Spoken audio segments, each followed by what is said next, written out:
এক নেতা এক দেশ, শেখ মুজিবের বাংলাদেশ, এই স্লোগান দিয়েই স্বাধীনতা পরবর্তী যুগে স্বৈরাচারের বীজ বপন করেছিল আওয়ামী লীগ। ফ্যাসিজমের মাধ্যমে পুরো দেশকে আয়ত্তে আনতে রক্তঝরা স্বাধীনতার পরে গড়ে তুলেছিল রক্ষী বাহিনী। শেখ মুজিবের ছায়ায় চলত ভয়ের অদৃশ্য রাজনীতি। জুলুমে কেঁপেছিল দেশ, শব্দহীন ছিল প্রতিরোধের গীত। সে সময় রক্ষী বাহিনীর আদলে ফ্যাসিস্ট হাসিনা তার ১৬ বছরের শাসনামলে গোটা দেশে গড়ে তোলেন নিপীড়নের বিশেষ বাহিনী, যারা মত্ত থাকত গুম খুনের নৃশংস খেলায়। ১৯৭১ সালে রক্তক্ষয়ী মুক্তিযুদ্ধের মাধ্যমে স্বাধীনতা অর্জনের পর বাংলাদেশের সামনে ছিল একটি নতুন সূচনার প্রত্যাশা। কিন্তু ১৯৭২ সালের জানুয়ারিতে গঠিত রক্ষী বাহিনী সেই আশার বিপরীতে দাঁড়িয়ে যায় রাষ্ট্রীয় নিপীড়কের এক নতুন রূপে।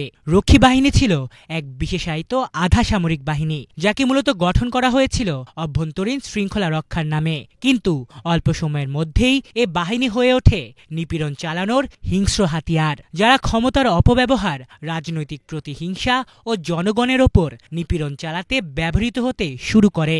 বিশেষ করে ১৯৭৫ সালের পূর্ববর্তী বছরগুলোতে বিভিন্ন রাজনৈতিক মতাদর্শ বিরোধীদের খুঁজে বের করে অমানবিক নির্যাতন, বাড়ি থেকে তুলে নিয়ে যাওয়া, এমনকি গুম ও খুনের ঘটনাও ঘটায় তারা।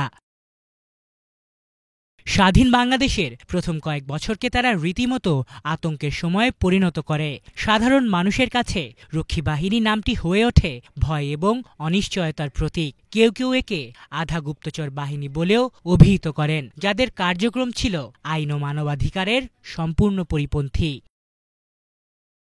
২০০৯ সালে আবারও ক্ষমতার মসনদে বসার পর যেন নিজের পিতার পদাঙ্ক অনুসরণ করছিলেন ফ্যাসিস্ট হাসিনা। রক্ষী বাহিনীর আদলেই প্রশাসনের মধ্যে তিনি গড়ে তোলেন ভিন্ন এক বাহিনী। ফলাফল, আওয়ামী লীগ আবারও ফিরে আসে শেখ মুজিবের সময়ের তুলনায় আরও ভয়ঙ্কর রূপে। পিলখানা হত্যাকাণ্ড, হেফাজত গণহত্যা, বিএনপি জামাত নেতাদের ফাঁসি ও অমানসিক নির্যাতন আর মতবিরোধী সাধারণ জনগণের ওপর গুম খুন হাসিনার কাছে ছিল ডাল ভাতের মতোই। তবে ১৯৭১ পরবর্তী সময় থেকে ১৯৭৫ পর্যন্ত শেখ মুজিবের শাসনামলে রক্ষী বাহিনীর সেই নৃশংসতা আর পৈশাচিকতা যেন পুরোপুরিভাবে মিলে যায় শেখ হাসিনার ১৬ বছরের প্রশ্নবিদ্ধ শাসনামলের সাথে। ১৯৭১ থেকে ৭৫ সময়কালকে যদি বাংলাদেশের রাষ্ট্রীয় দমনপীড়নের একটি ঘনঘোর সময় হিসেবে বিবেচনা করা হয়, তবে রক্ষী বাহিনীই ছিল সে সময়ের মুখ্য চরিত্র।